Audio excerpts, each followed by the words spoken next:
Bien, entonces como decíamos recién, vamos a hacer un pequeño repaso de esta segunda parte de la unidad de cuerpo rígido, ¿sí? En donde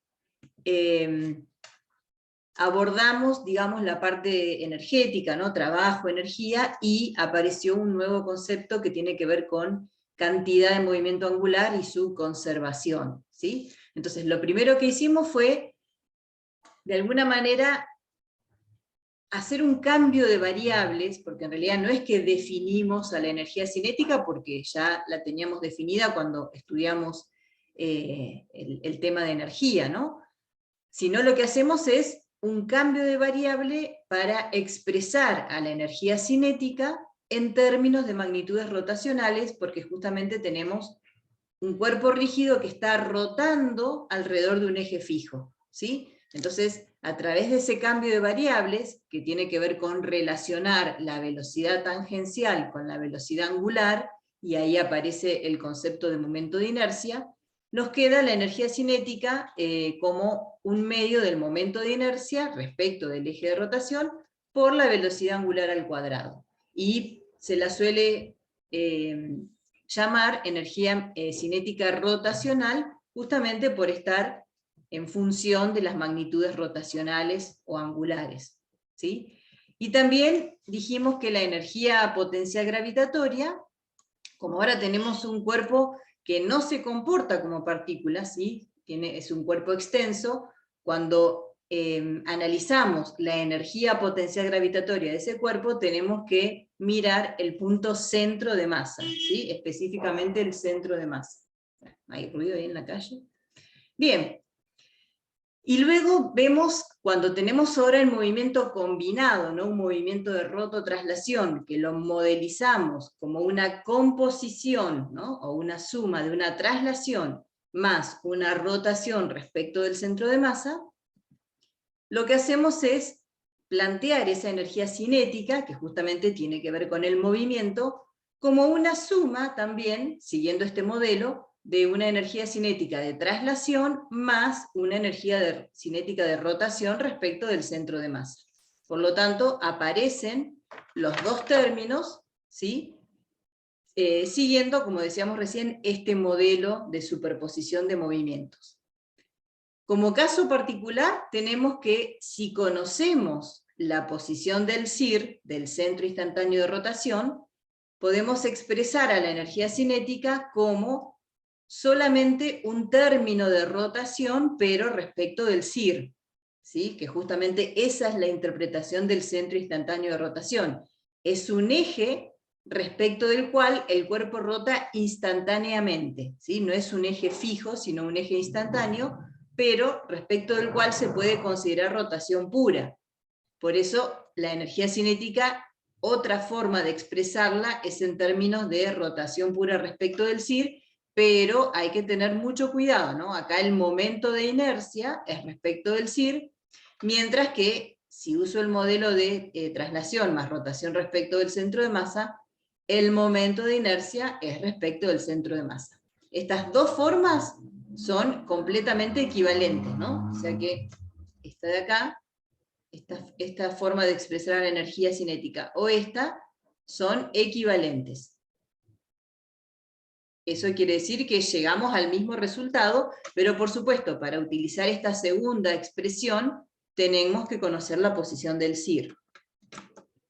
Bien, y luego hicimos lo mismo, ¿no? O sea, partimos de la definición de trabajo de una fuerza, y mediante un cambio de variables, escribimos ese trabajo en términos de magnitudes rotacionales, y nos queda que el trabajo de una fuerza, ¿sí?, que está aplicada sobre un cuerpo que gira respecto de un eje fijo, la podemos expresar como la integral del torque que produce esa fuerza por el diferencial de posición angular, ¿no? El diferencial θ. Y acá lo que tenemos que tener cuidado es que ese trabajo ya está expresado en términos del módulo del torque, ¿no?, y del desplazamiento angular, por eso el signo del trabajo lo tenemos que poner nosotros, ¿sí?, pensando en que si ese torque, o sea, el torque que hace la fuerza, actúa en el mismo sentido que la velocidad angular, entonces ese torque es un torque motor, y el trabajo que genera ese torque es positivo. Mientras que si el torque que actúa es en sentido opuesto a la velocidad angular, entonces es un torque disipativo y ese trabajo es negativo y nosotros tenemos que ponerle el signo, ¿no? Cuando expresamos el trabajo, ponerle el signo negativo. Bien, y a partir de esa forma de expresar el trabajo en términos de magnitudes rotacionales, aparece también una expresión para la potencia en términos del torque y la velocidad angular, ¿no? Como el producto del torque respecto de un punto por la velocidad angular. Bien.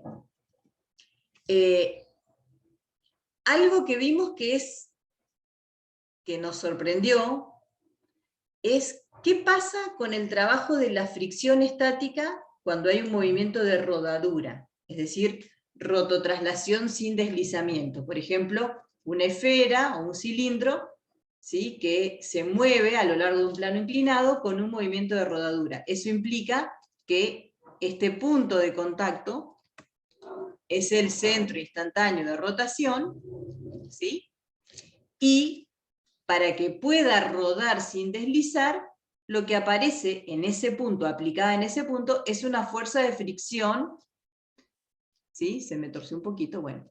Una fuerza de fricción de tipo estática, ¿no? Del plano sobre el cuerpo.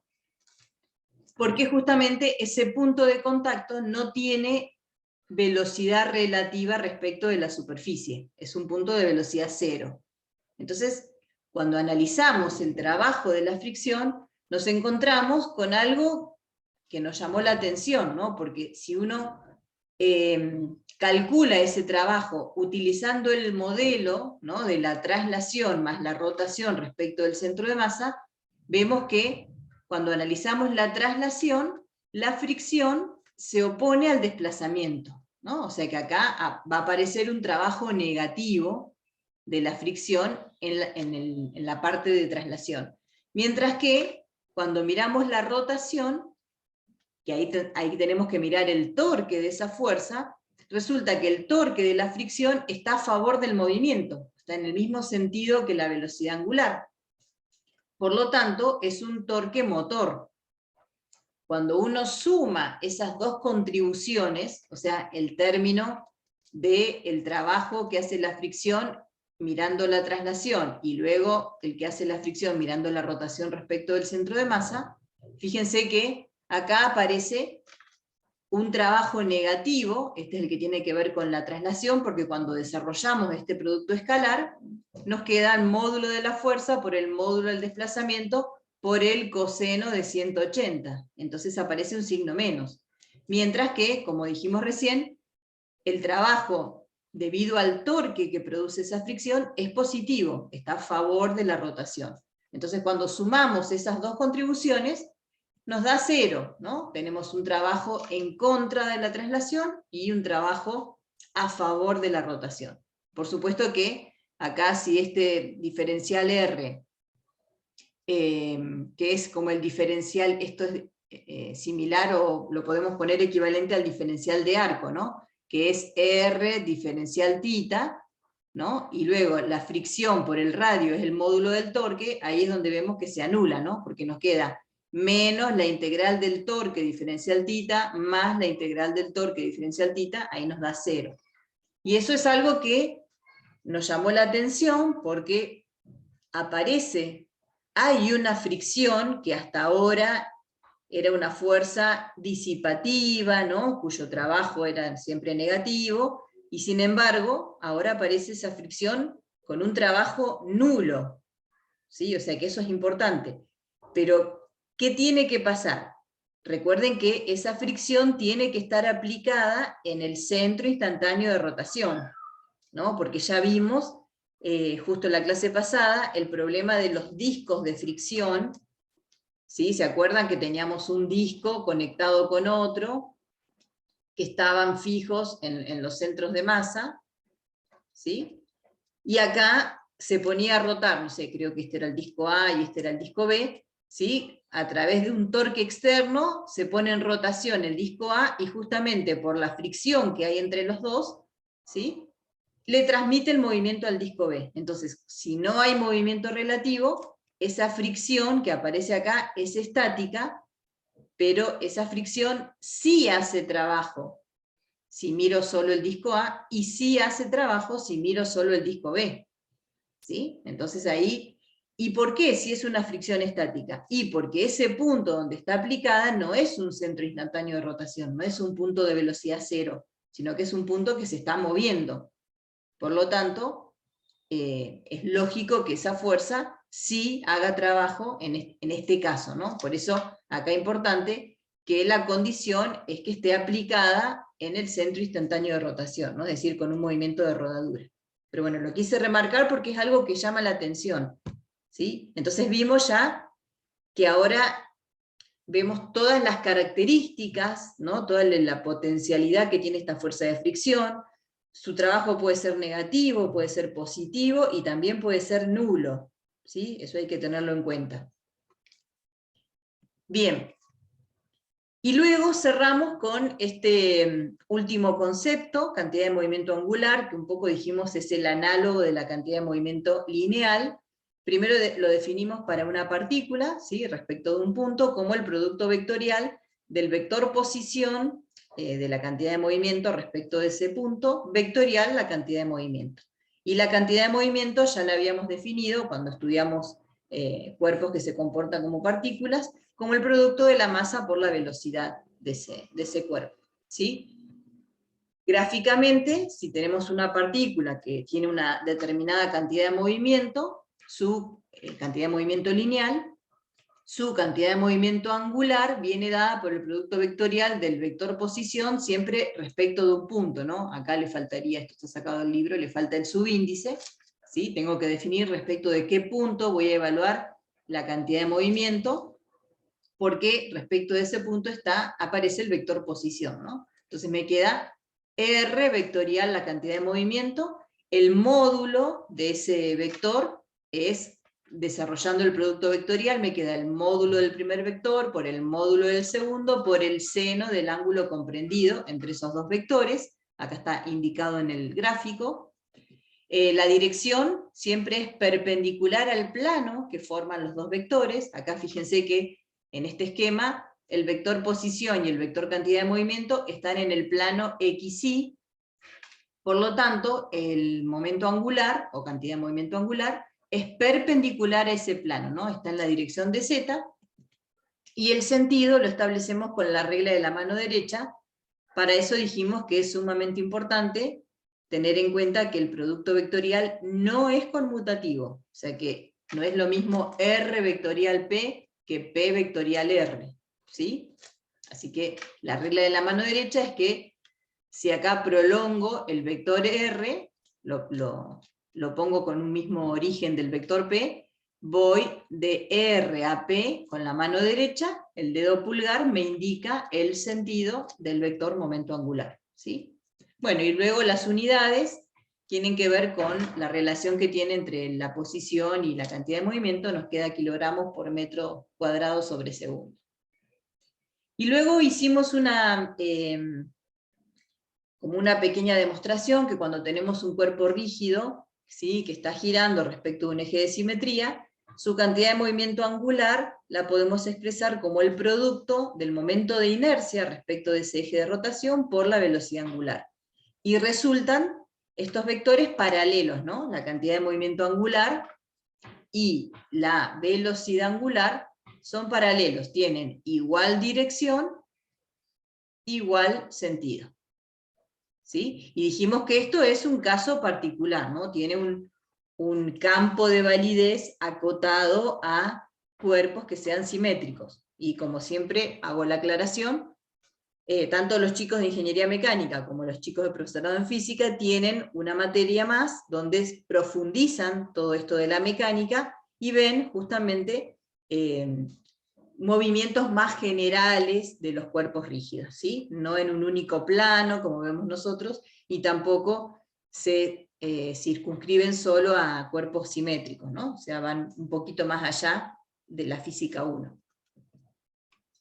Bien, y después vimos que aparece esta la conservación de esta magnitud que acabamos de definir, conservación de la cantidad de movimiento angular, y llegamos a esta relación, a partir de la definición de L, derivándola respecto del tiempo, llegamos a que el torque neto, ¿sí?, que actúa sobre ese cuerpo, es equivalente al cambio de su cantidad de movimiento angular. Y fíjense que también hicimos la analogía con la ley de conservación de cantidad de movimiento lineal, ¿no?, que nos dice que, a ver, lo voy a poner acá al costado, que la fuerza neta es equivalente al cambio en la cantidad de movimiento lineal respecto del tiempo. Y acá entonces es interesante analizar que esto de acá es la causa, ¿sí?, cuando yo quiero justificar si cambia o no la cantidad de movimiento angular, ¿sí?, que es un poco de lo que se trata este último trabajo evaluativo, tengo que mirar acá la causa, es decir, tengo que ver si hay torques netos actuando sobre ese sistema, ¿sí?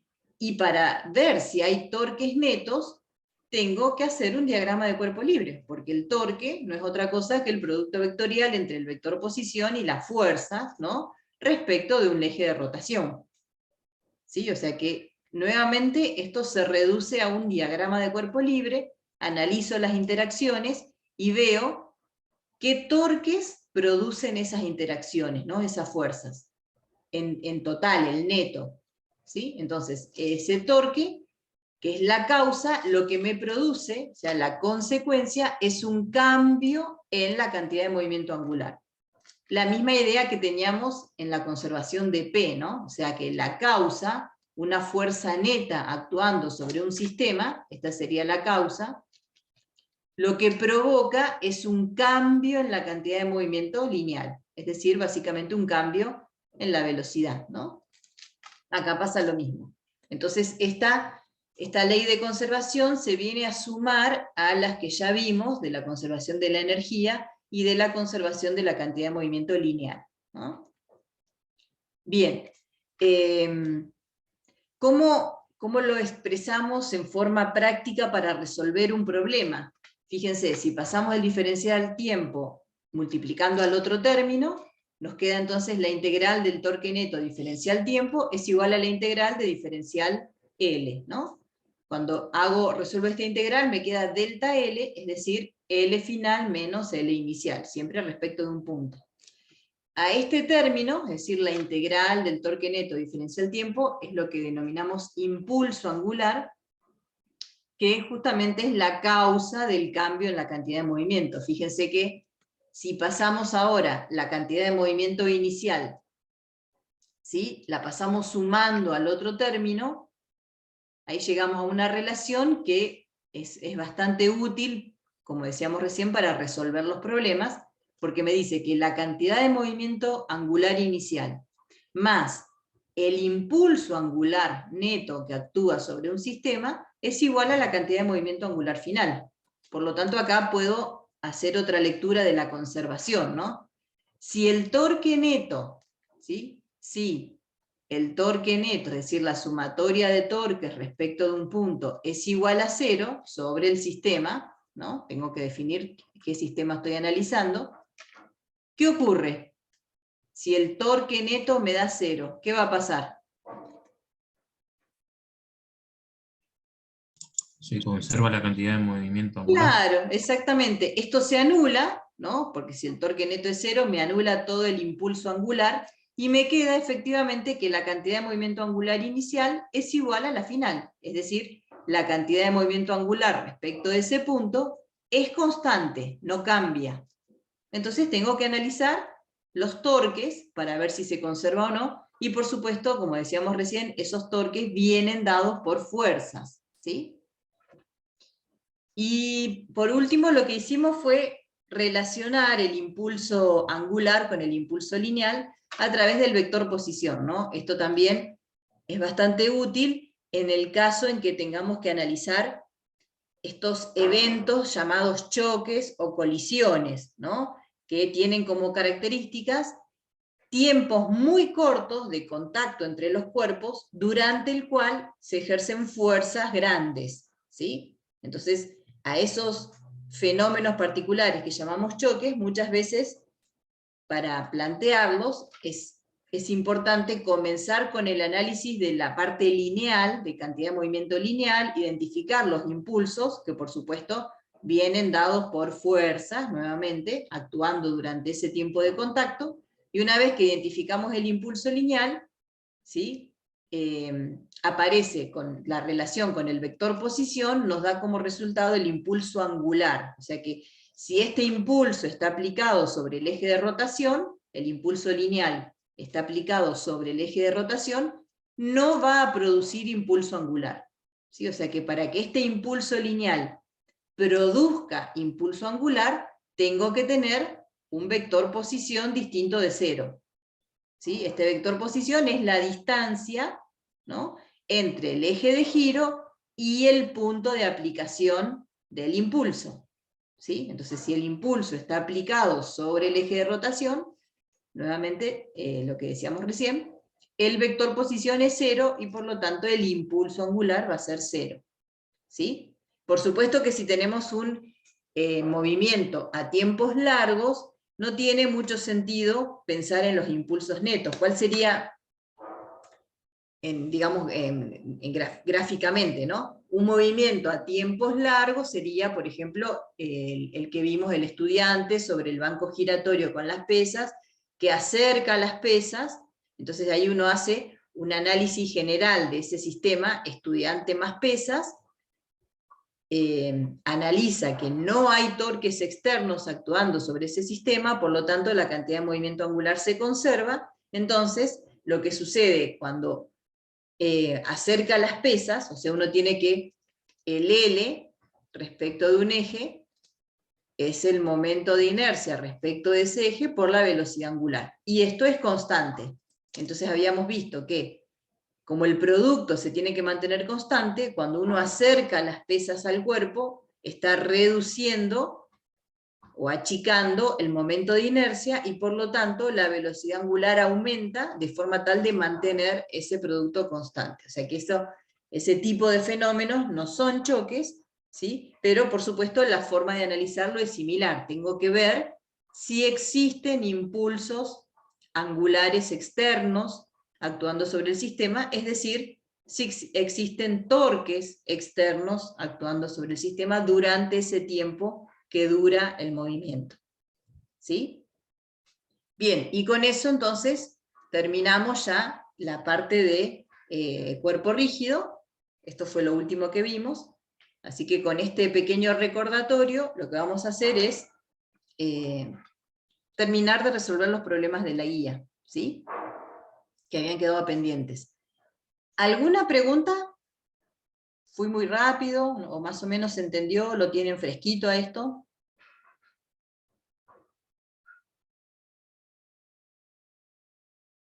¿No? ¿Nada?